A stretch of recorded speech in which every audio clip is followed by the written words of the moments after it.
जी बिल्कुल, चीचा वतनी में भी रमज़ानुल मुबारक के दौरान गोश्त की कीमतों में बेतहाशा इजाफा हो चुका है, जिससे आम शहरी जो हैं वह शदीद परेशानी का शिकार हैं। इस वक्त मैं गोश्त स्टॉल्स पर मौजूद हूँ, हमारे साथ एक शहरी मौजूद है, उनसे बात करते हैं उनके इस हवाले से क्या कहना है। जी अस्सलाम वालेकुम। आपने बिल्कुल ठीक कहा।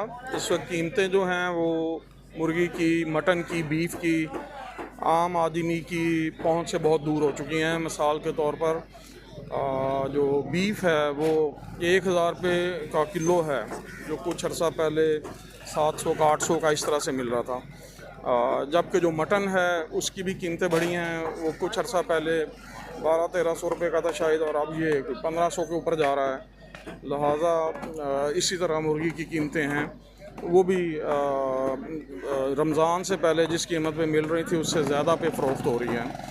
तो लेकिन इसके बावजूद आप देख रहे हैं रश है, तो हमें ये देखना होगा कि ये महंगाई होती क्यों है, कौन कौन इसमें इन्वॉल्व है। सिर्फ ये जो सामने बैठ के बेच रहे हैं सिर्फ ये तो नहीं है ना, तो पीछे जो जितना भी ये सिस्टम है, माफिया है, आप उन सबको चेक करें कि ये किस किस मरहले पे कैसे कैसे कौन कौन इस महंगाई में इन्वॉल्व है।